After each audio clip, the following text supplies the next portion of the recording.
안녕하세요. 수험생 여러분. 지방 7급 행정학 시험 보시느라고 고생 많이 하셨습니다. 네, 제가 이 문제를 보니까 일단 국가직 7급 지난번 행정하고 약간 이제 비교가 되면서 출제가 참 좋다. 기출과 신경향, 그 다음에 좀 평이한 문제와 어려운 문제, 그 다음에 이론 문제하고 법령 문제, 그런 게 적절히 잘 균형을 이루는 그런 좋은 출제였던 것 같아요. 전반적으로는 아주 어렵지도 않고 쉽지도 않고 난도는 한 중상 정도, 전체 응시생 평균은 제가 생각할 때는 60점대 후반 될 것 같고, 상위 20% 성적은 한 80점대 중반 정도, 80 한 5, 6점 정도 될 것 같아요.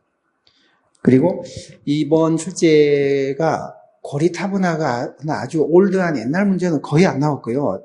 신경향 이슈나 법령 문제를 포함해서 최근에 주로 정부 내부나 학교에서 논의가 되고 있는 그런 주제들을 잘 선정을 한 것 같아요. 저는 딱 이 문제를 보는 순간 제가 낸 것 같은 제 스타일의 그런 출제인 것 같은 그런 느낌이 좀 들었습니다. 그래서 저는 출제 참 잘 됐다고 호평을 하고 싶고, 그런데 이제 특징이 과거에 나왔던 기출문제 그대로 반복 출제되는 문제는 한 문제도 없었어요.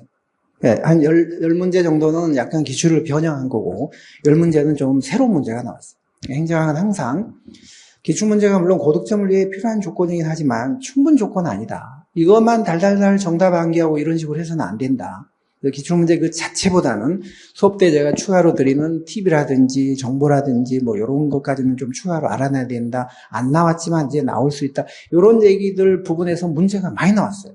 제가 놀랄 정도로 이 출제자가 제 강의를 들은 거 아닌가 하는 그런 느낌이 들 정도로 그런 문제들이 이번에 자치론에서도 나왔고 행정학에서도 문제가 꽤 많이 나왔습니다. 그래서 저희 선행정학 커리로 학습을 한 분들이라면 큰 어려움 없이 고득점을 할 수 있지 않았을까 그런 생각이 들어요. 자, 그러면 1번 문제부터 보도록 하겠습니다. 1번은 NPM하고 거버넌스를 비교한 문제인데 옳은 걸 찾는 거거든요. 이거는 4번만, NPM은 행정관리 내부의 효율성만 중시했고, 거버넌스는 협치를 행정의 본질로 보기 때문에 국민과의 소통이나 참여나 민주성을 중요한 가치로 생각을 했죠. 이건 나머지 다 바뀌었어요. 신뢰, 경쟁 원리 이것도 바뀌었고, 시민, 고객 이것도 바뀌었고, 요거는 둘 다 기본적으로 정부의 역할을 바탕잡기로 보지만 노적기에 대해서는요, NPM은 민간으로 넘겨야 된다. 그 다음에 거버넌스는 국민과 함께 해야 된다. 그런 점에서 이제 차이가 있었죠. 4번만 맞겠습니다. 자, 2번에 동기론인데요. 옳은 거는 했는데 이것도 보시면 학자 이름들이 주로 틀린 것 같아요. 요거는 맥클랜드의 성취 동기 이론. 얘는 헤크만과 올드햄. 요거 맞겠습니다. 3번은 타인과 비교를 하잖아요. 준거인과 비교하여 자신의 노력과 보상의 비율이 일치하면 공평이고 일치하지 않을 때 불공평인데 그 불공평을 제거하는 쪽으로 그거를 지각할 때 동기발이 된다. 이거는 로크 이론이죠. 로크의 목표 설정 이론. 목표의 성격과 구체성, 난이도, 동기부여를 결정한다. 3번 사바티의 정책 옹호 연합 모형. 계속 문제가 요즘 나오고 있는데 이런 것들을 최근에 학계에서 많이 이슈화가 되고 중시하고 있기 때문에 문제도 이런 것들이 나와줘야 돼요. 우리 수험생들은 이런 거를 주로 최근에 공부를 하는데 지난번 국가직 7급은 이런 거 하면 너무 동떨어진 옛날 올드한 문제를 내니까 너무너무 이상했어요. 틀린 거 1번, 답이 2번이네요. 어렵지 않았죠. 10년 이상 지켜봐야 정책이 어찌 될지 안다. 나머지 다 맞죠. 이거 4번 맞습니다. 정책에 영향을 미치는 외생 변수는요, 안정적인 변수하고 역동적인 변수가 있어요. 어떤 외부의 사건이나 위기 같은 변화를 초래하는 그런 요인도 있고, 정책의 목표는 자꾸 바뀌면 안 되니까 안정을 요구하는 그런 또 변수들이고요. 안정적 변수와 역동적 변수, 이런 게 있어요. 정책 하위 시스템이 정책 변화를 이해하는데 중요한 단위가 된다. 자, 우리가 사바트의 정책 지지연합 모형 한번 좀 중요한 걸 한번 내용을 분석을 해보면 정책 하위 시스템 이게 정책 집행에서는 매우 중요하다는 거예요. 그 다음에 그 안에 여러 신념을 같이 하는 행자들로 구성된 옹호 연합들이 들어있는 거예요. 그 신념 체계가 세 가지가 있죠. 기본 핵심 신념, 정책 핵심 신념, 부차적 신념, 2차적 신념. 근데 이거는 모든 정책을 바라다보는 관점이나 철학을 말합니다. 이거는 기본적인 접근 전략이고, 이거는 특정한 정책에 대한 어떤 집행 기술, 프로그램, 예산. 근데 이거는 쉽게 안 바뀌지만 이거는 이제 쉽게 바뀔 수 있다. 정책 중재자, 합의를 이끌어내는 중간 개입자. 그다음에 여기 변수 보시면 안정적인 변수는 이거는 안정을 요구하는 그런 변수들이에요. 정책 목표의 성격이 일관성이 있어야 된다. 이런 거는 외부의 사건이나 위기 같은 그런 변수들이에요. 변화를 초래하는 그런 변수들.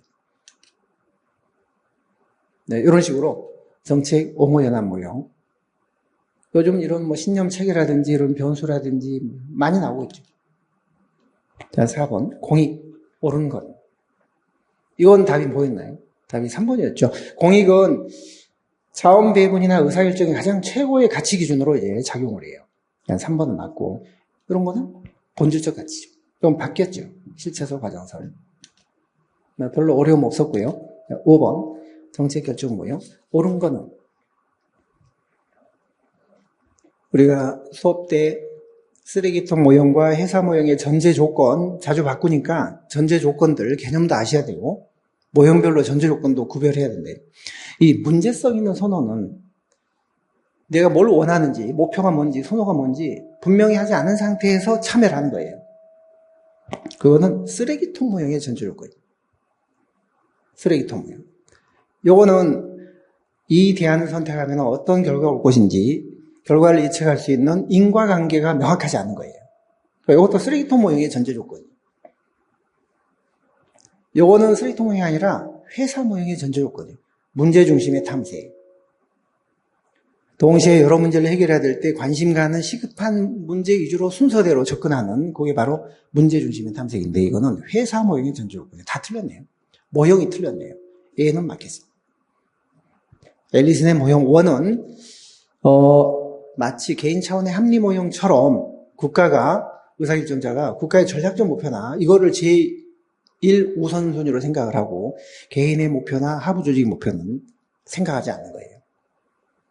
마치 의사결정자가 단일의 의사결정자처럼 결정을 하는 거예요. 일사불란한 그런 계층제 조직의 선이 나타나는 모형이에요. 4번만 맞겠습니다.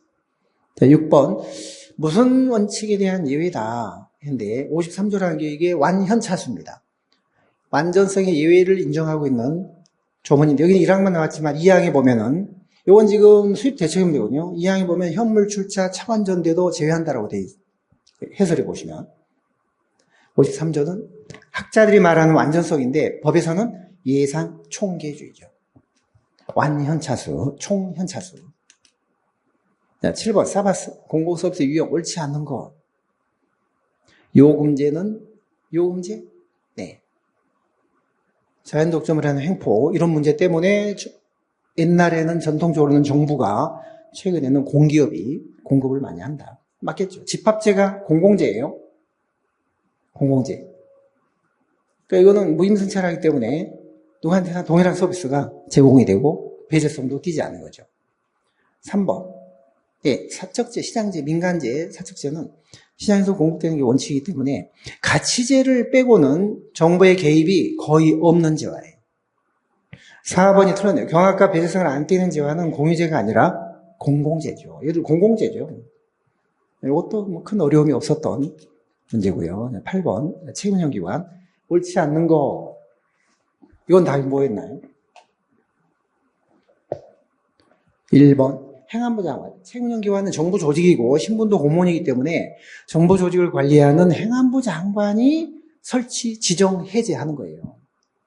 자, 지위에 따라 중앙행정기관인 책임운영기관과 소속기관 형태의 책임운영기관으로 나뉘어집니다. 이제 특허청이 현재 이게 유일하고요. 네, 3번은요. 소속 책임운영기관장은 공개 모집에 따라 임기제로 모두 100% 임기제로 임명이 돼요. 2년 이상 5년 이내. 이것도 맞겠습니다. 자, 4번. 이것도 제가 수업 때 책임운영기관은 정부 조직이지만 공공기관은 정부 조직이 아니기 때문에 이건 다르다. 아무 관계가 없죠. 근데 이 법을 적용받을 일이 없는 거예요. 책임운영기관은 정부 조직이에요. 공공기관 운영하는 법률은 이거는 공사공단이에요. 그 책임운영기관은 종합평가는 물론 하죠. 종합평가가 행안부가 하는 거거든요. 행안부. 근데 이 법이 아니라 책임운영기관 설치 운영에 관한 법률이에요. 책임운영기관 설치 운영에 관한 법률이에요. 네, 4번이 틀린 겁니다. 자, 9번도 보겠습니다. 지방재정 옳지 않은 건 1번. 네, 특별조정교부, 이건 특별조정교부는 용도가 정해진 조정교부니까 이거를 민간에 지원하는 보조사업으로 할 수가 없어요. 1번 틀렸어요. 용도를 정해서 그 용도대로만 써야 돼요. 일반 조정교부이 있고 특별조정교부가 있는데 특별조정교부는 민간에 지원할 수가 없어요. 용도대로 써야 돼요. 자, 2번은 이거는 국가도 지방도 이해관계가 있는데 이게 단체 임사무네요. 자, 단체 임사무는 국가가 일부 비용 부담을 하잖아요. 이게 바로 부담금이죠. 단체 임사무에 대한 보조금, 부담금. 3번은 국가가 해야 될 건데 지방이 다 위임한 거니까 이거는 기관 임사무죠. 이거는 전액을 부담해야 돼요. 전액. 이것도 맞겠죠. 자, 이건 보조금. 이거 맞겠습니다. 정책상 필요하다고 인정할 때는 신청하지 않아도 주고, 그 다음에 자치단체 사정상 주는 거는 자치단체가 신청을 했을 때 주는 거고, 보조금이 원칙적으로 신청을 하는 게 원칙이지만 신청하지 않아도 주는 비신청 교부 보조금도 있어요. 그것도 맞는 말입니다. 보조금에 대한 개념이고, 이건 기관임사무, 단체임사무, 얘는 틀렸네요. 10번 자치단체 관할구역 옳은 건 폐치 분합, 이건 당연히 조례가 아니라 법률입니다.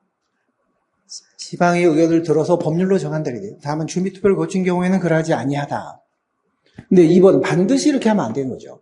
주민투표를 거친 경우에는 지방의 의견을 듣지 않아도 돼요. 이건 틀린 말입니다. 이것도 수업 때 많이 충분히 설명을 했던. 자, 그 다음에 경계 변경 조례, 이런 건 좀 법령 문제인데요. 디테일한 그런 문제들이 많이 오거든요. 법령 문제 20문제 중에 9문제가 법령 문제였어요.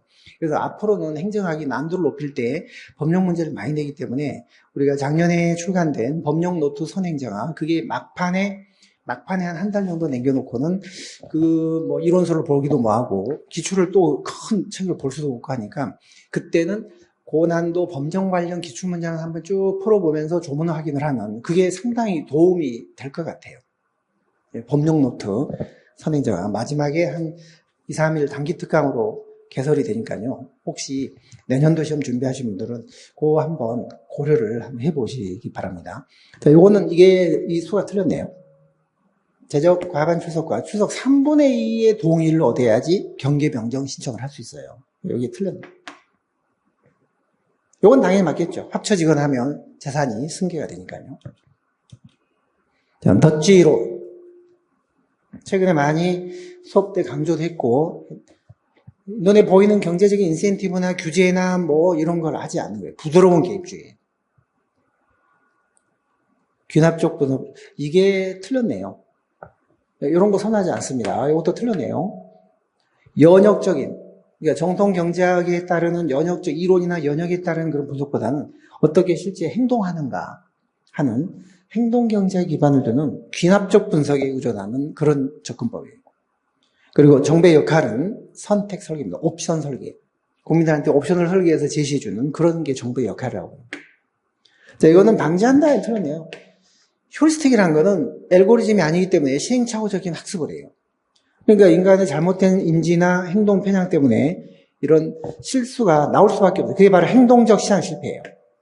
행동적 시장 실패. 이제 이런 것 때문에 완벽한 합리성을 발휘를 못하니까 이런 거를 막아주기 위해서는 정부가 옵션을 설계해서 제시를 해줘야 된다는 거죠. 그게 넛지론이에요. 그러니까 넛지론이 기반을 두고 있는 행동경제학은 인간의 휴리스틱은 오류나 편향이 발생할 수밖에 없으니까 이로 인해서 행동적 시장 실패가 나온다. 이걸 막기 위해서는 정부가 넛지 방식으로 개입을 해야 된다. 이런 개념이에요. 이것도 틀린 거죠. 3번만 맞겠습니다.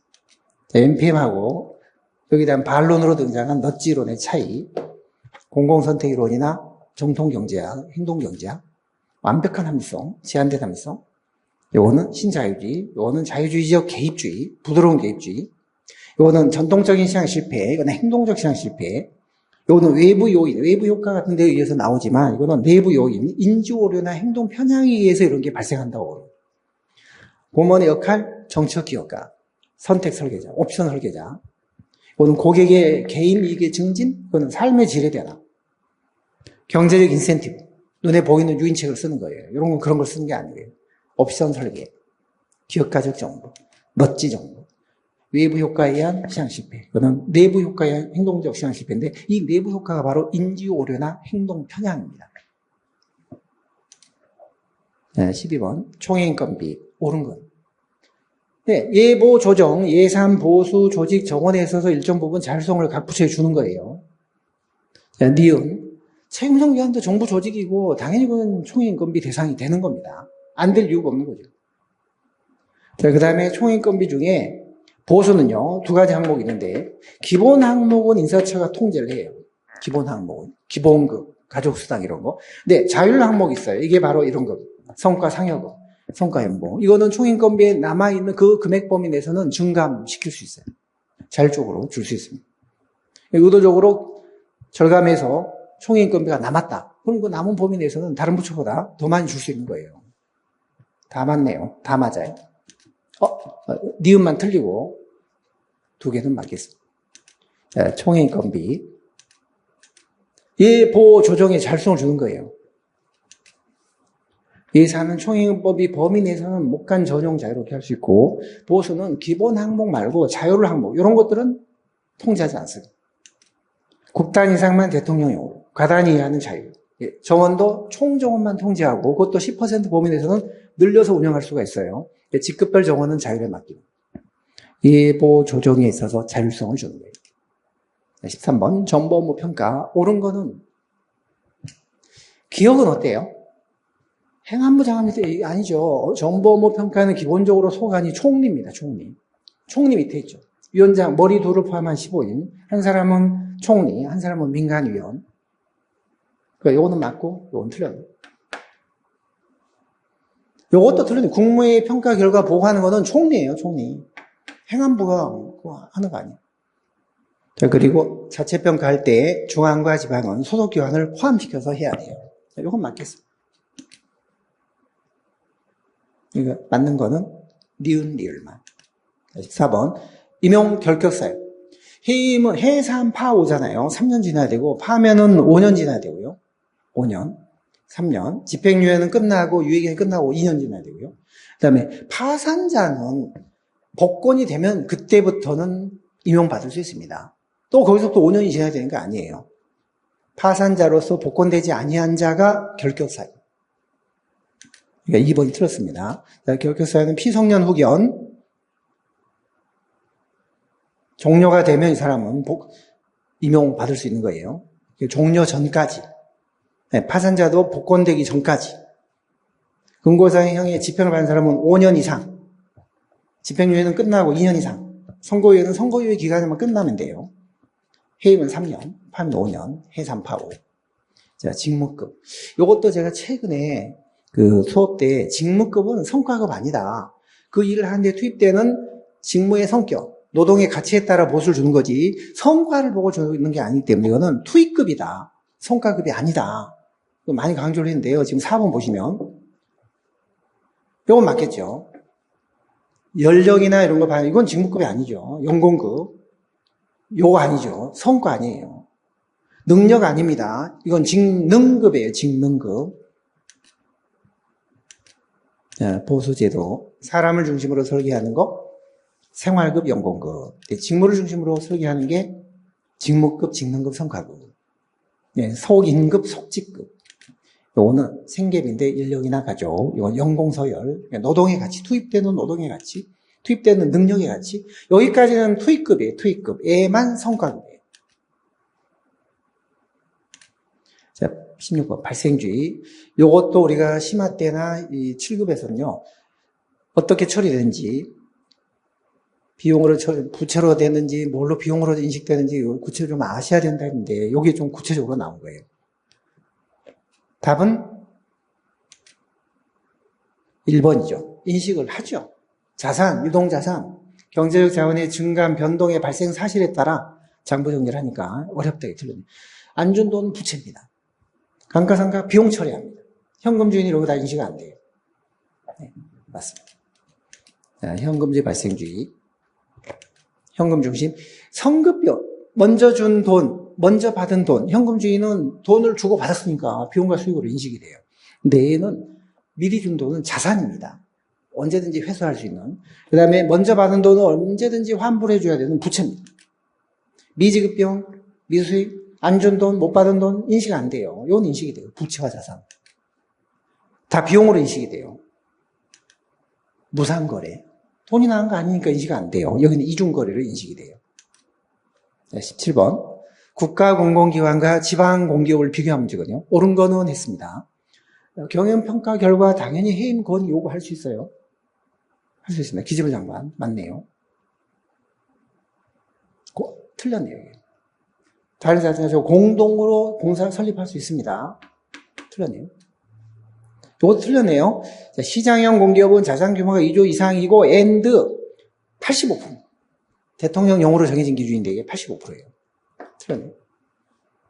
민간 출자 허용돼. 원칙적으로는 전액 출자하고 2분의 1 넘지 않은 범위 내에서 민간 출자가 허용된다라고 되죠. 공단은 출자가 안 되죠. 민간 출자가.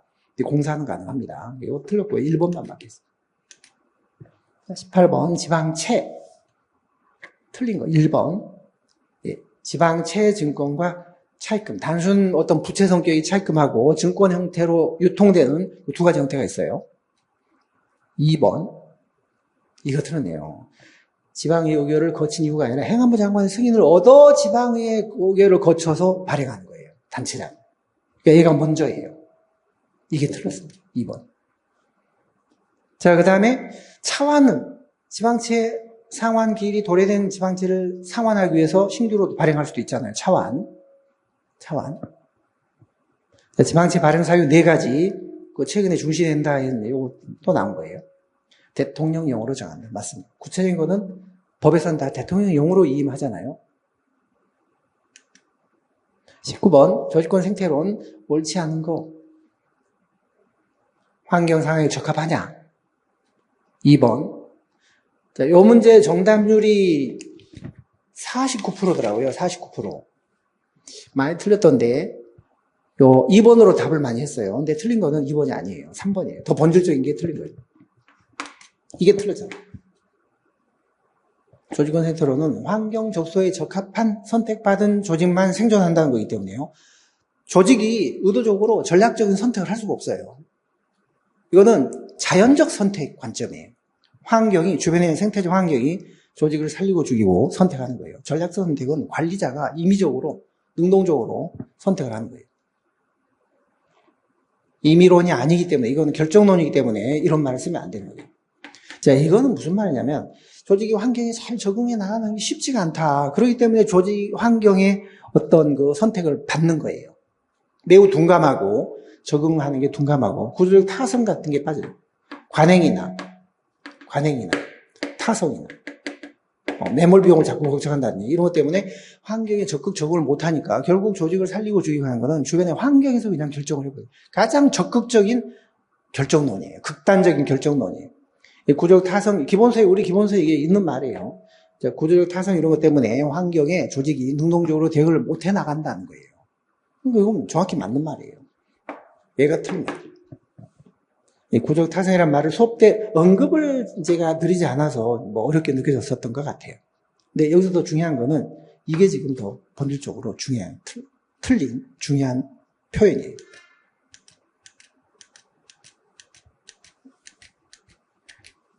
자, 여기가 전략적 선택 관점이고요. 이거는 자연적 선택 관점입니다. 이건 개방체제 관점이고요. 이거는 집단 선택 관점이고요. 결정론, 임의론. 지금 문제는 이걸 물었으니까요. 전략적 선택이란 말을 하면 안 되는 거죠. 자, 20번 공무원 행동강령. 2003년 노무현 때 제정된 대통령령입니다. 자, 이것도 상당히 다른 질문, 이것도 좀 정답률이 낮았어요. 50 몇 %대인데, 3번은 맞아요. 외부 강연 사례금 40만 원, 100만 원 이렇게 규정이 되고 공무원들은 시간당 40만 원 이상 놓으면 안 되고 언론사 임직원, 교직원은 100만 원 넘으면 안 돼요. 여기에 좀 규정이 돼 있어요.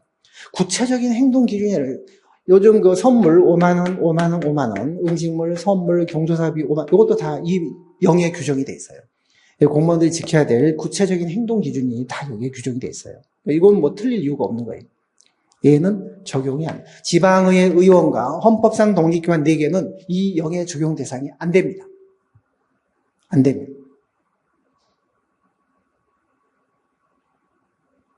별도의 왜냐? 대통령령으로 되어 있는 행동학령은 행정부 공무원들에게 적용되는 거예요. 대통령령이니까. 그러면 저는 헌법상 독립기관은 뭐겠어요? 규칙이 따로 있잖아요. 국회 규칙, 국회도 포함돼요. 여기 이제 뭐 언급이 빠졌지만 국회 규칙, 법원 규칙, 행정, 헌법재판소 규칙이 대통령령에 준하는 자기네 규칙이 있잖아요. 거기서 규정을 해요. 거기서. 행정부의 공무원들만 대통령령이 적용해요. 이건 대통령령이기 때문에 당연히 이거는 행정부 안에는 공무원이 아니니까 이건 적용이 안 돼요. 그런 것까지 생각이 미쳤다면은, 이거는 틀렸겠구나 생각했을 텐데, 생각이 거기에 이제 못 미치는 분들은 3번으로 하신 분들이 있는 것 같아요. 4번은 우리 수업 때 몇 번 했던 거죠. 8조. 부패방지법 8조에 의해서 대통령령으로 구체적인 기준을 정한다고 돼 있고, 각 부처에서도 그런 기준을 다 정하도록 돼 있거든요. 그래서 이런 게 규칙으로 따라 다 돼 있는 거예요. 요거는 맞는 겁니다. 8조에 따라 규정된 2003년 노무현 때 만들어진 대통령령입니다. 대통령 훈령이 아니에요. 그러니까 저 행동강령이 대통령령이라는 사실을 잘 생각을 하신다면 2번은 틀렸다. 자, 여러분들 금년 지방 7급까지 모든 시험이 이제 끝났는데요. 다 좋은 결과로 합격을 하시길 바라겠고요. 만약에 아쉽게도 이제 1년 더 준비를 해야 되는 그런 분이 계시다면 아까 제가 말씀드린 대로 이제 법령 문제가 상당한 비중을 차지하고 있고 기출 자체가 그대로 반복 출제되는 경우는 거의 없다. 그래서 한 절반 정도는 기출 문제를 통해서 우리가 풀 수 있는 문제지만 절반은 그런 문제가 아니다. 그리고 기출 때 또는 동형 모의고사 때 추가적으로 이렇게 여기까지 나왔지만 앞으로는 이렇게 나올 수 있다라고 이제 추가적으로 설명드린 팁들, 그런 것들을 잘 챙겨보시는 게 고도전에 상당한 도움이 되지 않을까 이렇게 생각을 합니다. 여러분들 그동안 1년간 공부하시느라고 고생 많이 하셨고요. 오늘 지방 7급 행정학 해설 강의는 이만 마치도록 하겠습니다. 수고했습니다.